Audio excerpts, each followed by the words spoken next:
Hi everybody, welcome back to Let's Play Narcissu.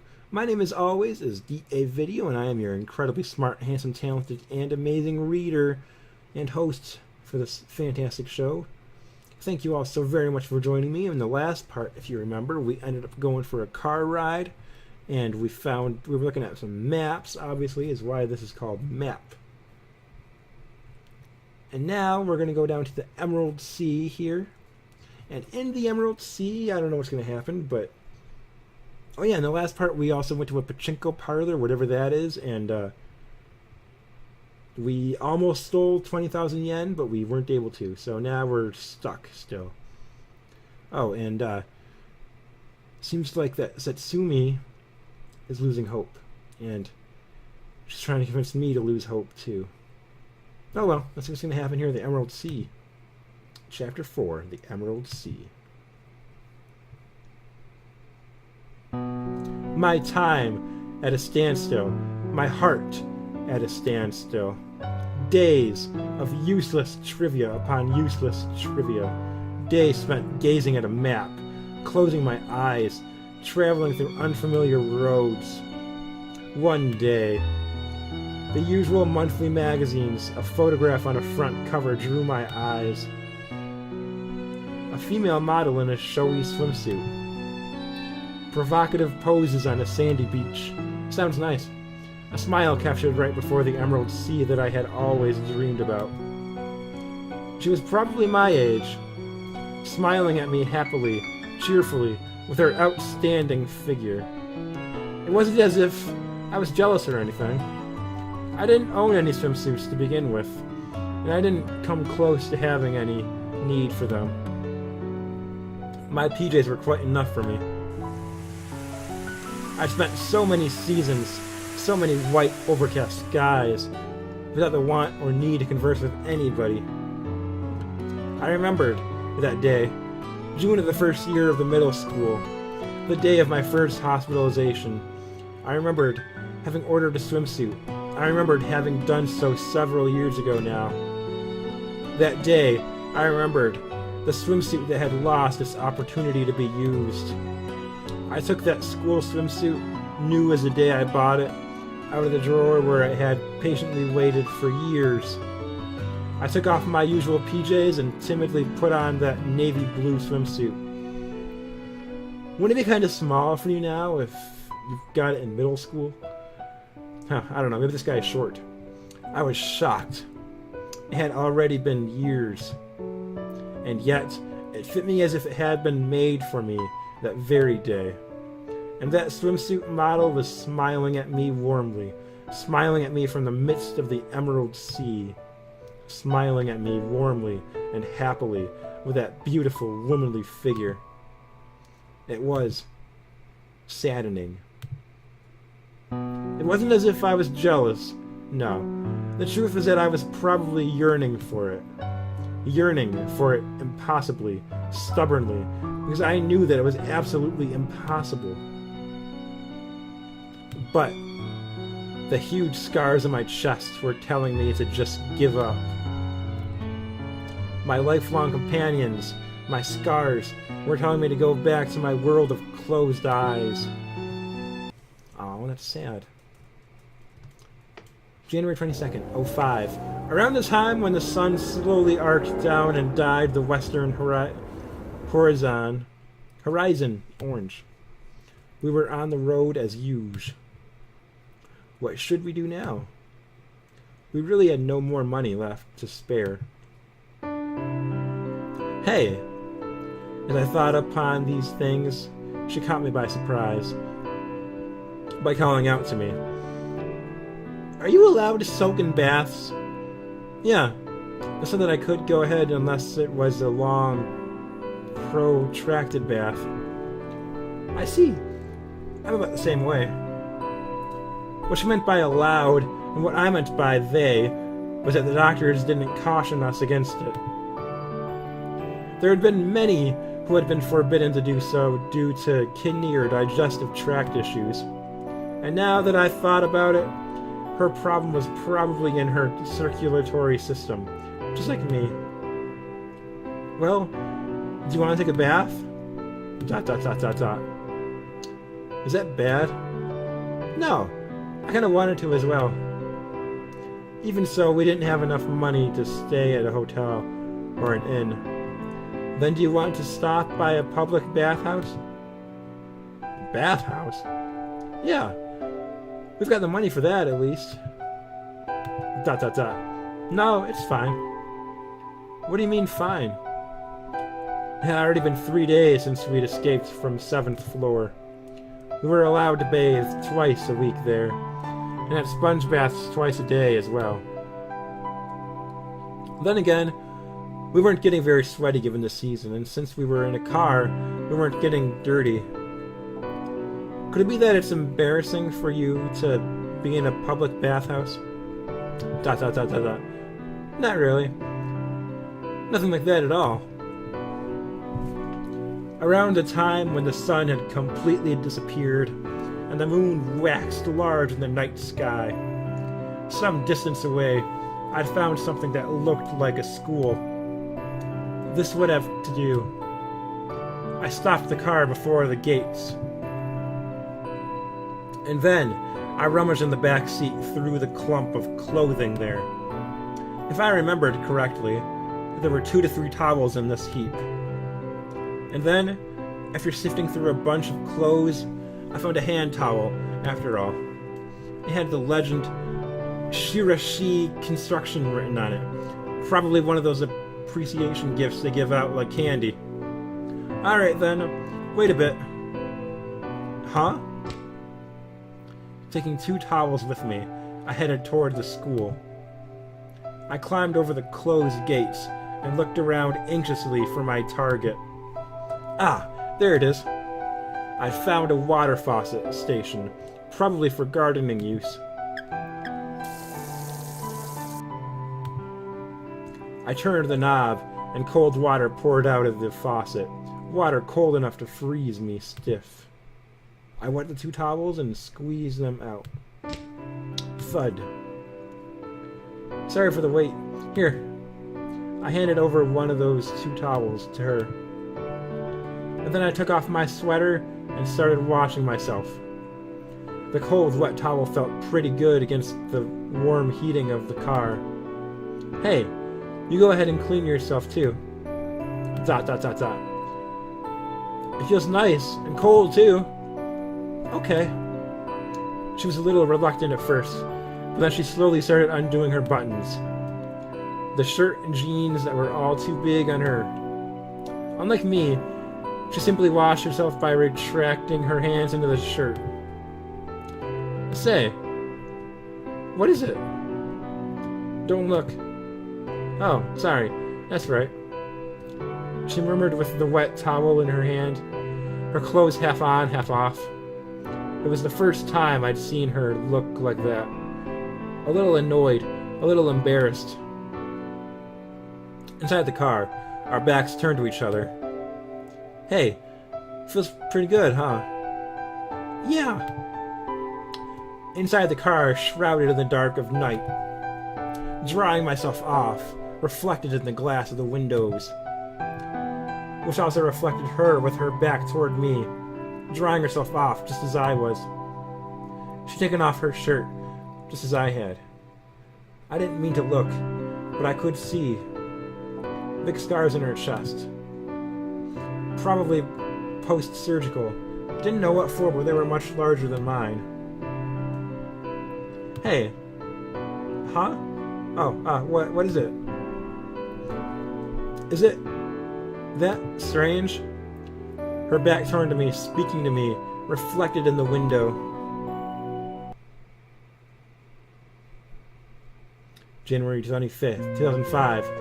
The Silver Coup in motion underneath cloudy skies. Driving around without a destination, as per usual. It was already 3 days later, and nothing had really changed in that time. Along the way, we'd found a free public open-air bath, and since it seemed devoid of people, we were able to take a bath after all. Other than that, we were out of money, and we were running out of gas again. Are you getting tired? Not really. We exchanged these words while eating convenience store-bought rice balls. Rice balls. They might have been tastier than anything on the 7th floor. They were becoming pretty boring by now. Don't you love putting rice balls in your mouth? We didn't have enough money to have anything but this kind of meal. It's noisy. Huh? What is it? What is it all of a sudden? The car is sounding louder than before. Oh yeah, fair enough. This is probably because I cracked the muffler when I was escaping from the pachinko parlor. I hadn't really noticed it, but sure enough, the car was sounding louder. Not a real impediment to driving. But the bigger problem was the gas. I'd already been driving for 5 minutes since the meter had bottomed out at empty. I only had 900 yen left. Unlike last time, this was obviously not enough. And if the car stopped due to lack of gas, we'd be able to do nothing anymore.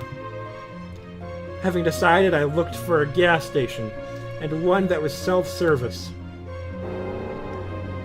Having found one, I stopped the car next to the nearest pump. I'm going to get some gas. I see. But don't get out of the car. Huh? No answer. She probably knew what I meant by that. I opened the cap to the gas tank and snaked in a gas hose. Only one other car in the station, and a little building with an attendant within. Probably there to get payment and give back change. According to the notice on the wall, you were supposed to take the receipt to him when done. We could probably make our getaway right now if we wanted. This is what I felt as I looked around the quiet gas station. 23, 24, 25, 26. The numbers went by on the meter. Too slowly, it seemed. Unlike last time. I kept wondering, uneasily, if it wouldn't fill up a little bit faster. And then, after the meter hit 40, right before the tank was full... Welcome! For some reason, the attendant who had been in the building up until now came rushing toward us. Sir, are your tire pressures up? And Asher's okay? Huh? Oh yeah, they are. I see. Well, it's cold out, so please be careful. He even started cleaning the windows, as if trying to take good care of us. While he did so, the pump detected that the tank was full, and with a business-like sound spit out a receipt. Oh! Please go over there to pay! He stopped wiping the windows for a second and pointed at the building. I held the receipt in my hand in silence and stood completely still, wondering what I should do. Is something the matter, sir? Oh, no, it's nothing. For now, I got back into the car. And then I just turned the engine into ignition. What should I do now? The attendant was washing the rear window by now. Drive, man, drive! So I floored the accelerator now! Then, he'd be able to read the license plate number right away. And we'd get arrested just like that. But we had to escape now. Having decided, I floored the clutch. And then, just as I was about to shift from neutral into first gear... Here you go! Huh? Go ahead and use it. She abruptly produced an envelope and then took a 10,000 yen note out and gave it to me. Yeah, you have money on you? I'd never have thought that she had any. Because of that, we'd have so many hardships until now. Why didn't you tell me? ... Did you ask? Huh? Oh, no, well... Because you didn't ask. And with that, she turned back in silence to the window. The Silver Coup in motion once more. The tank was full again, and we had a 5,000 yen note as change. But what had just happened is weighing heavily on my mind. Hey, you know? Here, this is all of it. Huh? Before I could get any further, she presented the envelope to me. Can I use this? Doesn't really matter. I looked into the envelope, and there were 4 10,000 yen notes inside. Holy crap! This would be enough for a lifetime. But now there was something entirely different on my mind. Why did she have this much money on her? The couple thousand yen that I'd brought with me were just whatever I'd had on hand at the time. But in her case, it was as if she'd prepared this all in advance. Hey, you know, you said you didn't want to die on the 7th floor, right? And not at home either. Yeah, same here. Then where exactly did you want to go? Didn't you prepare this money for just that purpose? And then I remembered what she told me earlier. That she was going to go somewhere while she still could. And she asked me, do you want to stop me or come with me? So in truth, is there somewhere you want to go? Not really. That's not much of an answer. ... There isn't anywhere. That was all she murmured, desolately, sadly. If that was the case, has she been preparing for a trip all by herself, without having a destination in mind this entire time? It did make me wonder, who would do such a lonely thing? I would. But as I gazed at her lonely-looking profile, I found my answer. She would. And how about you? Me? No, not really. Don't imitate me. I'm not imitating you. ... We kept driving along without a destination. As always, one had escaped from 7th floor without a second thought. The other had made futile preparations without a destination. But right now, anywhere is fine with me. But I want to go somewhere... What? At least for me, I wanted a path to follow. I was fine with anything, as long as it was a path. Hey, how about that Ouija Island you were talking about? ... We can get there with this money we have. Really, anywhere would have been fine, as long as it wasn't 7th floor or home. As long as we could get there. But we couldn't just wander around aimlessly. I wanted to head toward a destination, no matter what the destination was. What about you? Want to try going there? ...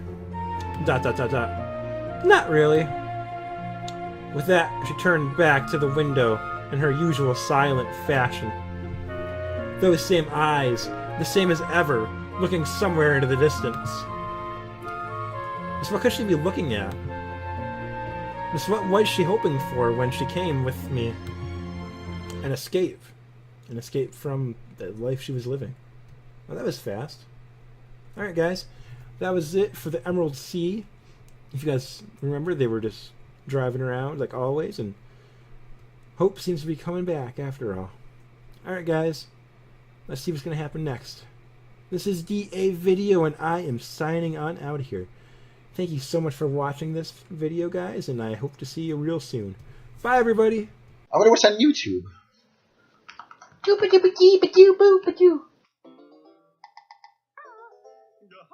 Whatever happened to Donkey Kong? Where are the turtles? It's Sunday, Sunday, gotta get down on Sunday. I see everything. Hey, it's me! I'm just a pretty little girl with blonde braids. No, guys, I really hope that the choir here is like, you know, the really fun high school choir where people would hang out and sing songs instead of doing math work. But I have a feeling that in this place, the choir is going to suck. I'm a handsome fella. And that's not even to mention how smart I am. See, I have glasses, and I love the Cardinals. And so that makes me a genius, like, obviously.